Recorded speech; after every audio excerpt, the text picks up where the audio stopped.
Hey guys. So, I was listening to Rep. Massey earlier take a minute on the floor there to say his piece on just what's going on in Congress these days. Can we be honest with the American people about what's going on here? This is political theater. I'm going to call out both sides right here. It's all posturing, it's fake fighting. We all know where it ends up. This is Groundhog Day. I don't care if the Democrat is the speaker or Republican is the speaker.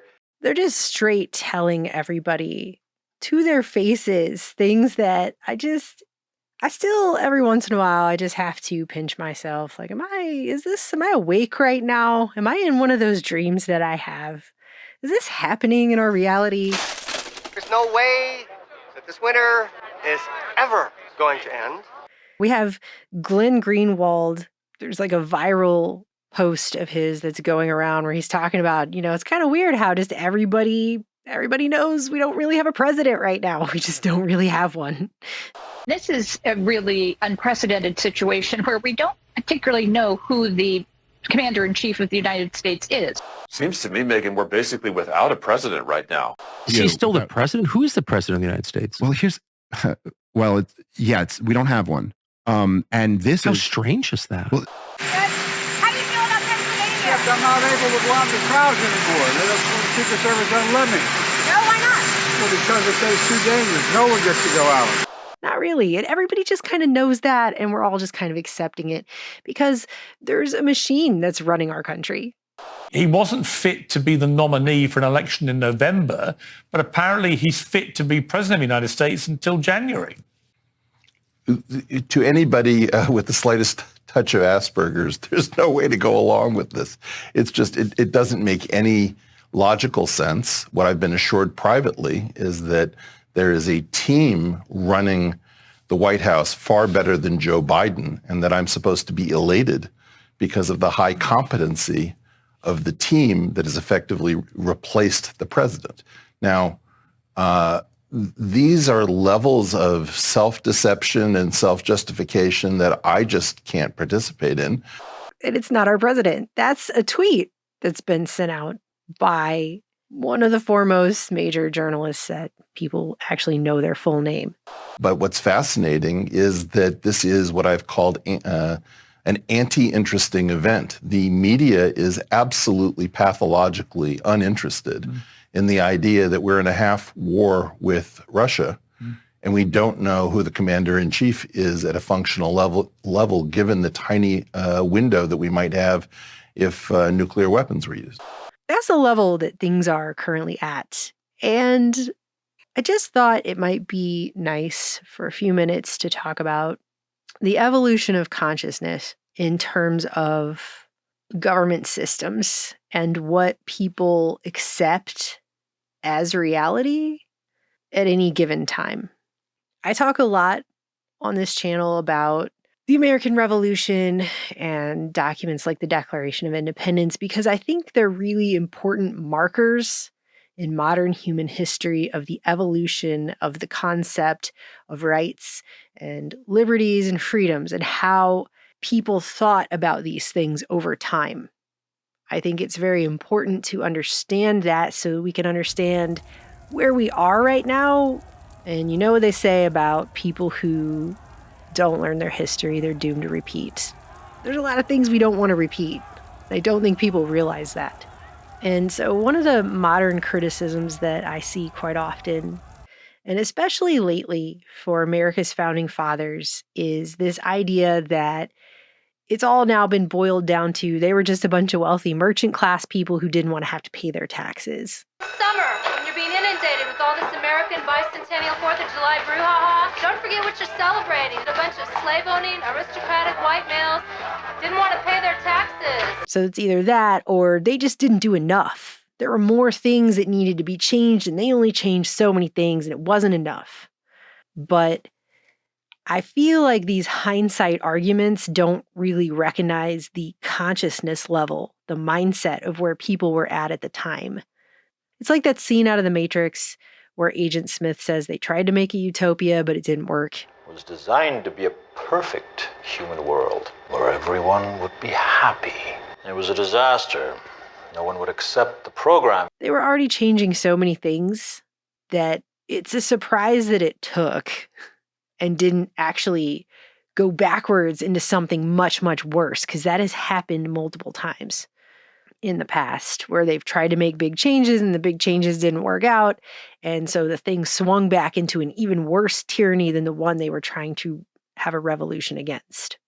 This is just a really hard, I'm listening to myself edit and I feel like I need to add something to try to clarify it, but it's a really hard thing to try to explain. So I don't know if this is going to come across well or not.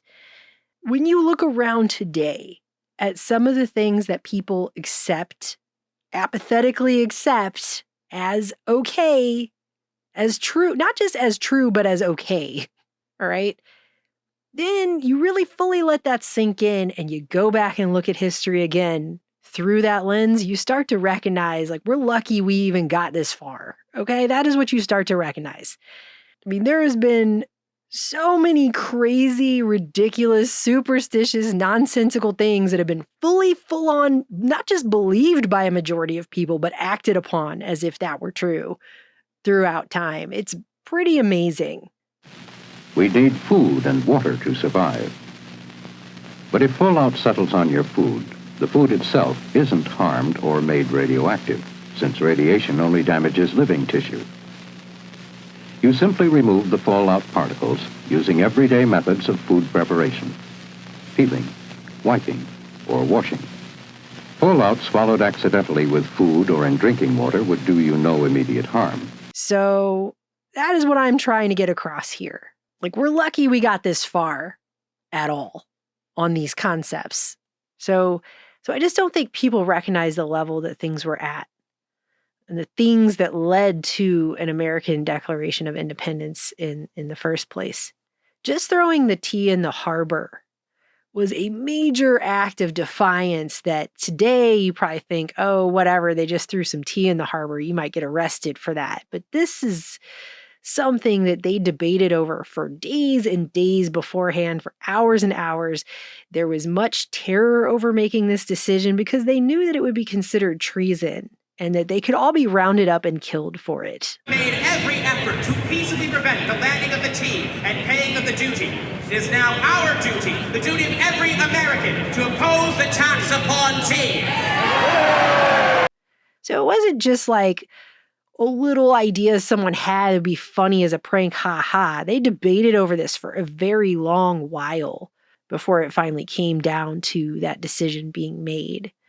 And it was seen as a major act of treason. And America and Great Britain are irrevocably linked. The entire framework of America's existence is taken from its fight for independence from the British Crown, specifically, and a British aristocracy system that was insulating that crown.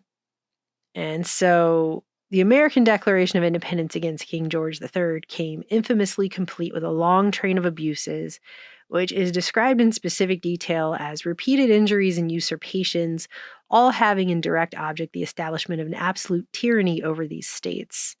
And they capitalized the word tyranny. So the capital T, tyranny, that the colonies were suffering at the hands of the British Crown included all the things we learned about back in grade school, things like refusing to assent to laws necessary for the public good, forbidding governors to pass laws of immediate importance, which then amounted to large districts of people's representation in their government just basically becoming void. Representative houses of government were being dissolved repeatedly for opposing the king's invasion on people's rights. The king was obstructing justice, literally, by making judges dependent upon the crown's will alone for their tenure of office and for their salary. King erected a multitude of new offices and swarms of officers to harass people and eat out their substance. He quartered large bodies of armed troops and kept a standing army in the colonies in times of peace without legislative consent, which they wanted the colonies to pay for. And they rendered that military independent of and superior to the civil power in the colonies. They also accused the crown of giving British soldiers mock trials that would protect them from punishment for anything they did while they were on colonial soil. Where arbitrary power sits upon her brazen throne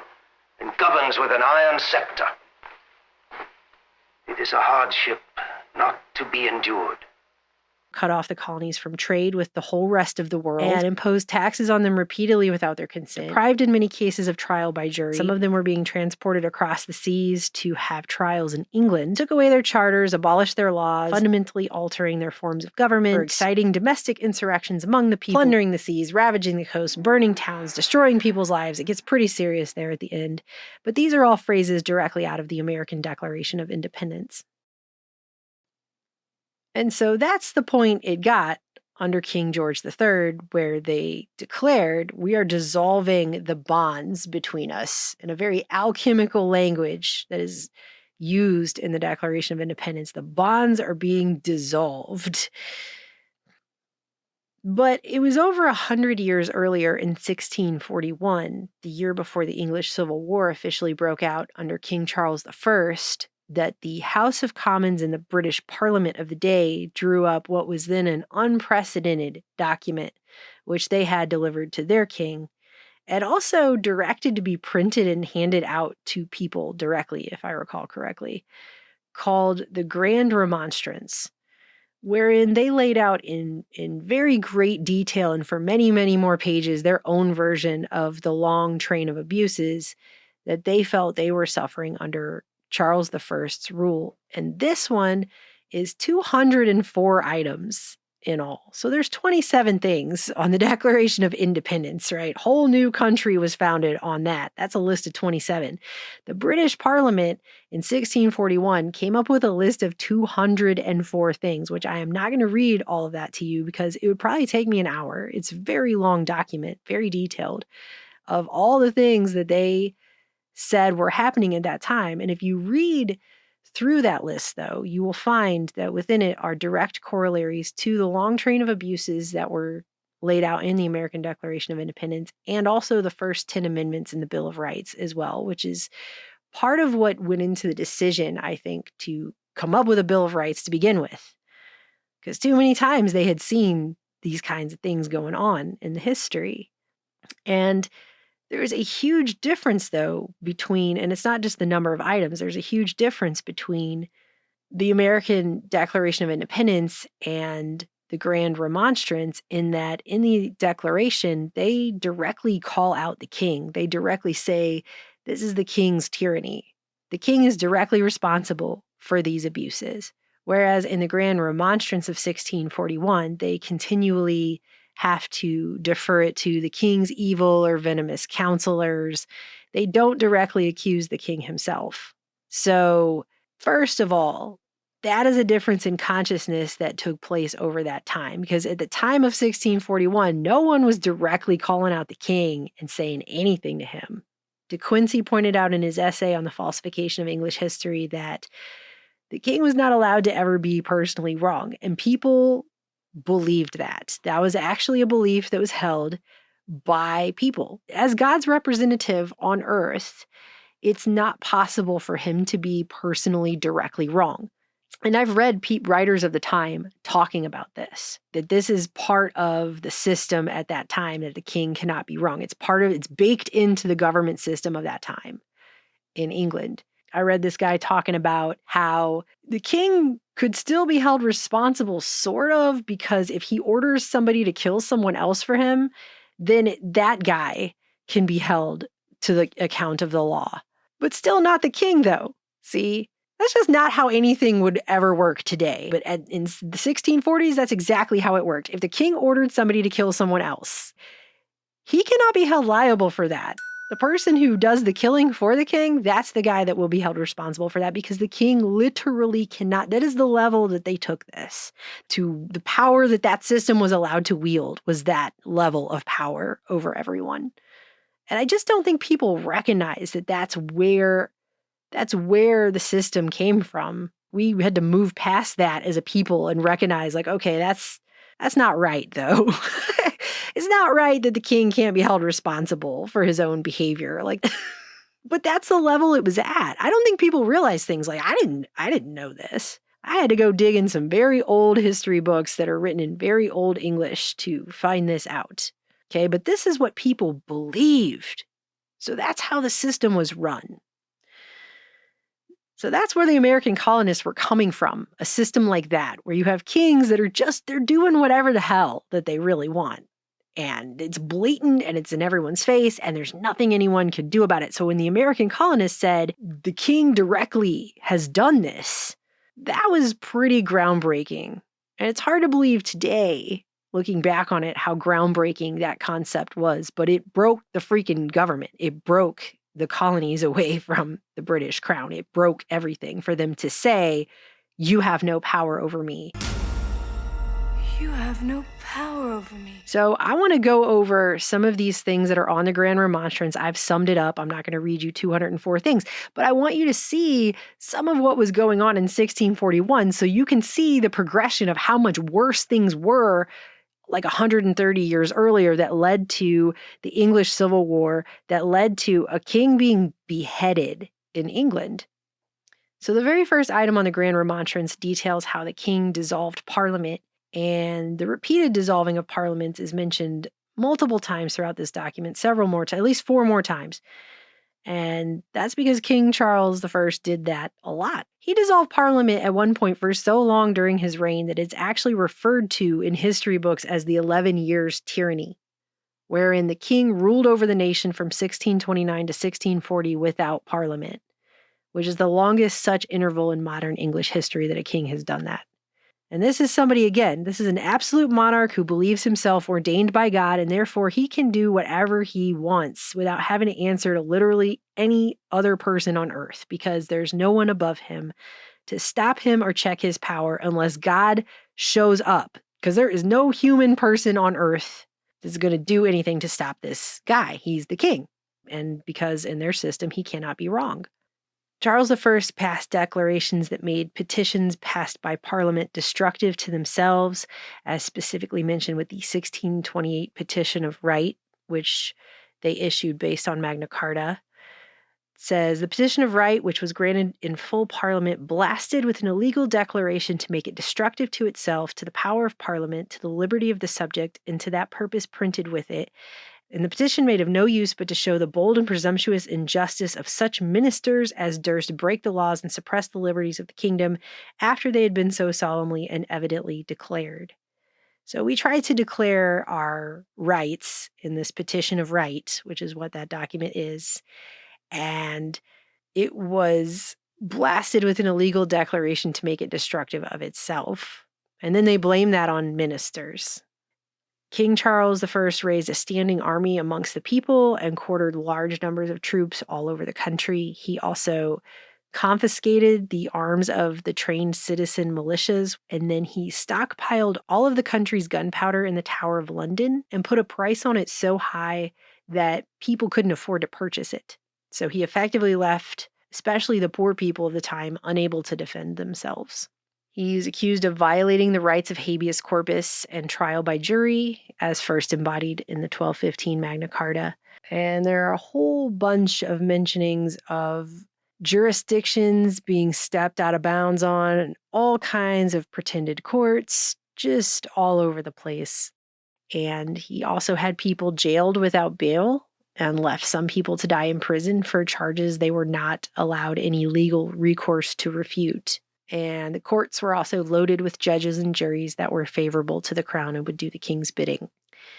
And speaking of speech, Charles I forbade people to even speak of parliaments, which I'm sure some of them wanted to since they didn't have one for 11 years.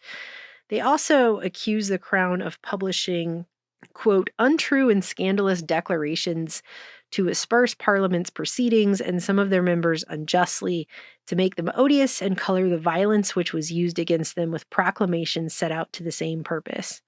So now they're accusing the system of publishing propaganda against Parliament outright. Then you've got so many items on this list regarding draining the finances from the country in ways that just make taxing people without their consent look like a cakewalk. Almost like the king just went and made himself a checklist of all the possible ways to take every cent of wealth and suck it out of the country for himself.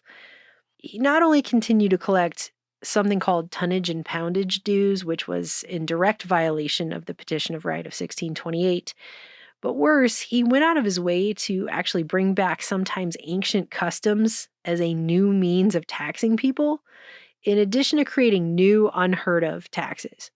Things like ship money tax, which was placed on merchants supposedly to help guard the seas, but then they were left unguarded, and many merchants were attacked by Turkish pirates, their ships seized, and they were forced into slavery. Charles I was also accused of requiring excessive taxes, including raising the prices in the official Book of Rates, which was a thing they had that set the value of goods, just to garner higher taxes. And some goods were even taxed to the point that the tax became more money than the value of the goods being taxed. Charles was selling monopolies for a premium to certain producers of common goods like salt, soap, leather, and wine, and then he would force ships to take their goods to monopolizer ports only. He also he started giving people knighthoods so that he could collect a knighthood fee on it. And if you didn't show up to get your knighthood and pay your fee, you would be put in jail. Oh, and he was also selling government titles for money just outright. And he's accused of purposely engaging in unwinnable wars just to pass new taxes. So, not having a war for any other reason than that. He also enlarged the boundaries of the royal forest, contrary to the Charter of the Forest of 1217, which gave freemen rights to access to parts of the forest. So he enlarged the boundaries of the royal forest much, much larger, and then would fine people for using it. He was also accused of using something called the Statute of Improvement to take large quantities of common grounds without anyone's consent. On top of all of that, he also began attempting to just force people to make loans to him, including a forced loan on the City of London, wherein he had a list drawn up of the names of wealthy aldermen that he deemed fit to lend the king money. And when the aldermen on the list refused to pay out that loan, they were sent to prison. It also says the seizing of the money and the bullion in the mint, and the whole kingdom like to be robbed at once. Went in there and took it. Double the taxes. And in some ways, it got to the same point as it did with King John over 400 years earlier. Triple the taxes. Which many of you will know from the Disney Robin Hood cartoon was described as the worst. He's sure to be known as John the First. Before the passage of the Magna Carta, it had been written that, quote, many kings made frequent encroachments upon the liberties of their people, but especially King John made use of so many illegal devices to drain them of money. As soon as he was king, John turned on the good nobles of the kingdom, stole their goods, and drove them out of England. But wearied with intolerable oppressions, they resolved to oblige the king to grant them their liberties. And so they put out the Magna Carta, and the Charter of the Forest was part of that. And then they released it separately. Then they released the Magna Carta again in 1225. In fact, they released the Magna Carta or versions of it or things based on it, like the 1628 Petition of Right, multiple times throughout the years after Magna Carta was put down. And they were trying to make gains with that each time. So I thought it had only been put out in 1215 until I did more research and realized this, that they just re-release it when it's necessary. So maybe they should think about that again today. But once it circled back around to Charles I, forcing loans on people and knighthoods with fees, and people didn't pay it, they were jailed without bail, and you're starting to get to a pretty dark place in the history of your system there and your monarchy. Violence took the place of law. Extortion was praiseworthy. Justice was an abomination, and innocence a crime. And so it was really pretty bad. He was just doing whatever the hell he wanted, because who's going to tell him he can't? There's literally no one that can tell him he's wrong. It's a backbone of that system at that time. Oh, and because the king in England is also the, quote, supreme governor of the Church of England, he's the head of the church, and the crown and the church are united in that way. Instead of a separation of church and state, you have a unification of church and state. The crown was intermingled with all the religious and spiritual aspects of the church. So it was considered a royal subject of the realm's religious duty to say prayers for the royals as part of their church services. So they're literally required to pray for the crown at this time. So they have a spiritual tax, basically, that they are required to give. a prayer, a spiritual energy for that crown, for the king. But on top of that, Charles I also imposed new oaths on both clergy and lay people for, quote, the maintenance of their own tyranny, according to the Grand Remonstrance. And he had new liturgy drawn up to be read in church that went contrary to Parliament, to the people's rights and liberties, and to the established laws of England. And if the ministers refused to take these new oaths and lead the people in these new prayers, not only was an army raised to attempt to force them to do so, but they faced censures of a suspension and excommunication if they would not. I mean, there's even one in here that simply says, quote, the restraint of the liberties of the subjects in their habitation, trades, and other interests. So that's just your whole life. Your whole life is being screwed with by this guy in a costume. I mean, that's what's up in that system. Check this out. This is by the 1730s. The legislature of England, wrote the London Journal, is the only power and the sole authority in England. The people have no voice over this supreme authority. To claim that they do is to speak of rebellion and of taking the government into their own hands. The power of the people extends only to the constituent act of establishing the government. When the government is settled and the power of legislation given to a body chosen to represent the community, then the original power of the people in their collective body ceases. For the sole power and the sole authority is invested in the persons chosen, who are to judge and act for all of us in a matter relating to legislation. The London Journal defended corruption on one occasion as a fact of modern life, like the Standing Army and the Riot Act. It was a result of the present circumstances of the world, the natural condition of human affairs. Wow. So when you look at the Declaration of Independence and the Bill of Rights, it's pretty easy to start matching up all the ways in which these inherent rights had a very long history of being violated by English kings. And so this is why you have a declaration that begins by defining what government is and what its purpose is and why it's instituted among men, and that it's only legitimate if it's by the consent of the governed, and that there is no other way for government to be legitimate except by the consent of the governed. And do you know why? It's because you're not a royal subject in the United States of America. You're a citizen. It's not the same thing. A royal subject, if you look up the definition of the word subject, a subject is that which is placed under the authority, dominion, control, or influence of something else or someone else. Specifically, one who is under the authority of a ruler and is governed by his laws, one who owes allegiance to a sovereign. The subject must obey his prince because God commands it. Human laws require it. So if you're a subject, you are not consenting to anything. You don't have to. Subjects don't have to consent. It's not required. You're just in that control. You do not have, the concept of consent is not there in that definition. You are placed under the authority of. You are born into a system where you just tell you what to do and you do it. That's how this works. When you're a subject, that's how it works. So I just think it's important for people to recognize where we've been and to remember that's the thought process of people's minds at that time. It was a big deal to write the Grand Remonstrance, even if they tap danced around blaming the things they were saying on the king himself. It was still a really unprecedented, unheard of thing to write that document at that time. And I guess they handled the situation the way they did because they just could not figure out any other way to get the guy to stop. That's the only time in British history that a king has been beheaded. And to get to the point in 1776 where they're writing the American Declaration of Independence and they straight say, King, you're tyrannical.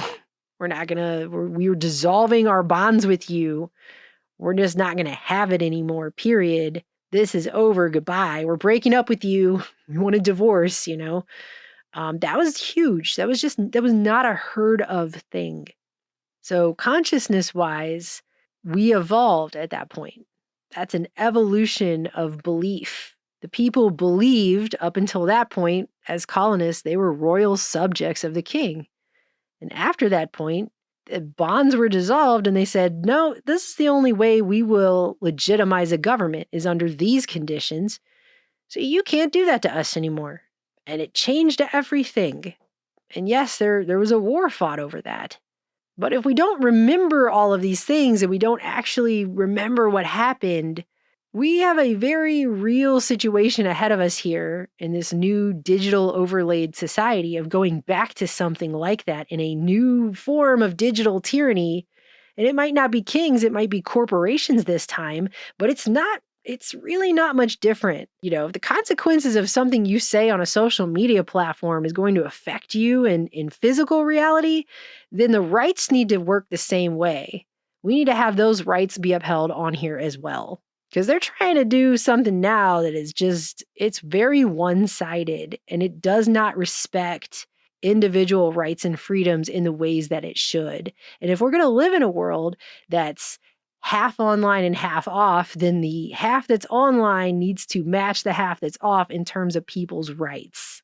Their inherent rights, the ones we're born with. We didn't get them because they were written down on pieces of paper. Those pieces of paper, all these many hundreds of years, are just reminding the people in power how this actually works. Today, you wouldn't think it's okay for a king to do any of the things that I just said on that very long list of crazy things that he was doing. But at the time, there were a lot of people who lived in that situation who did think it was okay because they were under the misapprehension that simply because the guy's name is king whatever and they put a crown on his head, it means he can do whatever the hell he wants and no one can hold him responsible personally for anything that he does. And I'm not just talking about loyalists who benefited, like the actual people that were part of the aristocracy who benefited. There were people that were just such mental children that they refused to question the reality with which they were presented on whether or not that's real or not. Or just a guy in a costume is taking all your money in every possible way he can, and if you don't like it, puts you in jail so you can rot and die. I mean, that's pretty insane, right? But at the time, people thought that was okay. And today, we literally have a congressman asking people on social media what will it take for them to withdraw their consent.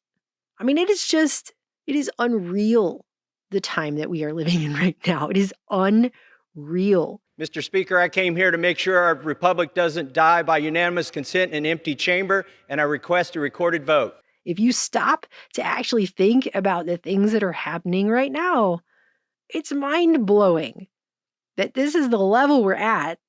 I'm just going to play out the rest of his speech. Just listen to the rest of what he sat in front of everyone and said out loud.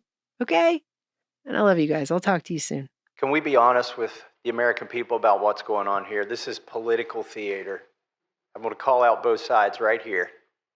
It's all posturing. It's fake fighting. We all know where it ends up. This is Groundhog Day. I don't care if the Democrat is the speaker or Republican is the speaker. We always get a CR in September, and then we get an omnibus. Sometimes there's a twist on that. We might get the omnibus before Christmas, but if we're not good, it comes after Christmas. But that's what's going to happen. And in the meantime, it's political theater. We've got it's good theater. We've got great writers. I wish they'd just come up with a new plot. It's the same plot every fiscal year. What should we be doing? It's already been discussed. We should have done 12 separate bills. We should have done 12 separate bills. But again, whether Democrats are in control or Republicans are in control, we never do the 12 separate bills.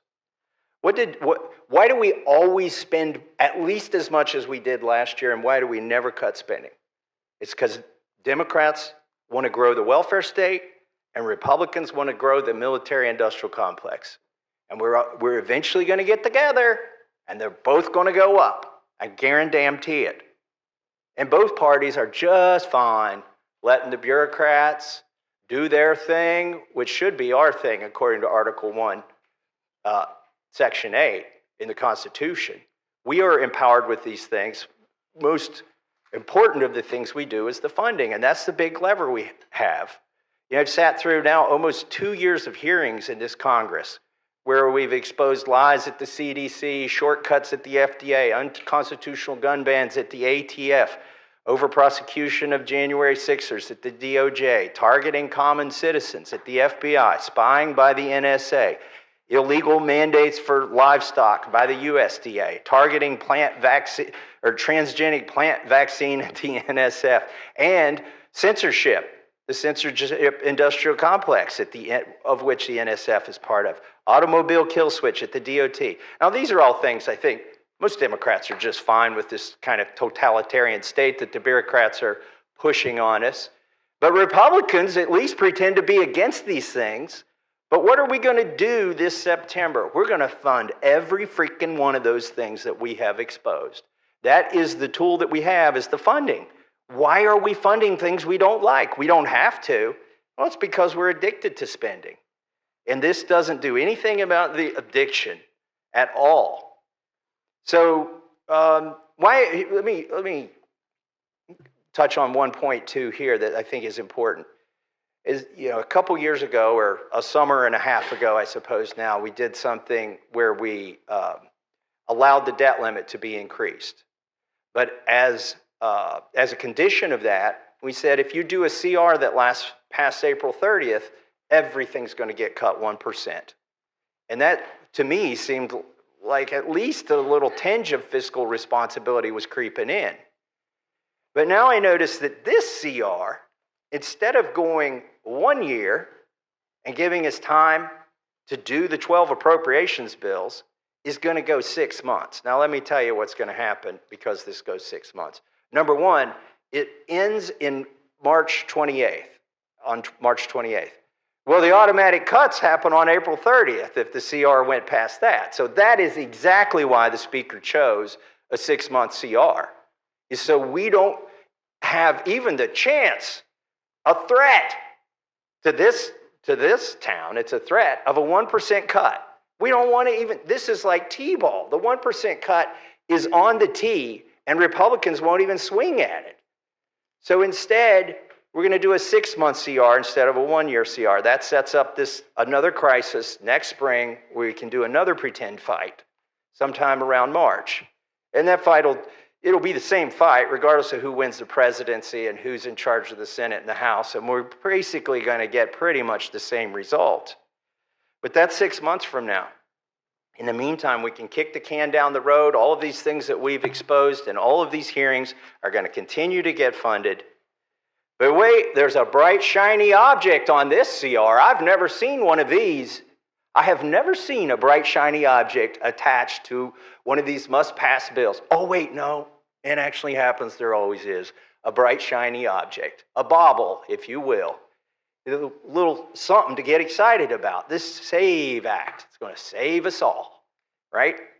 And by the way, this is good political theater. I do like this part of it, that we're going to see almost every Democrat cast a vote so that illegals can vote in our elections. I mean, that's pretty clever on the part of our Speaker to set that up, make you all take that vote. But here's what he's going to do after you take that vote.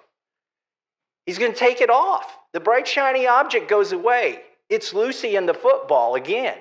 And the American public is all revved up. Yeah, we're going to get to save it. We're going to save these elections. We're going to stop the illegals from voting. Really? How are you going to do that in like 6 weeks? I think they're already registered if they're going to vote. Some of them probably already voted. This SAVE Act ain't going to save anything. And particularly because it ain't ever going to become law. It's a false promise to get all the Republicans half pregnant.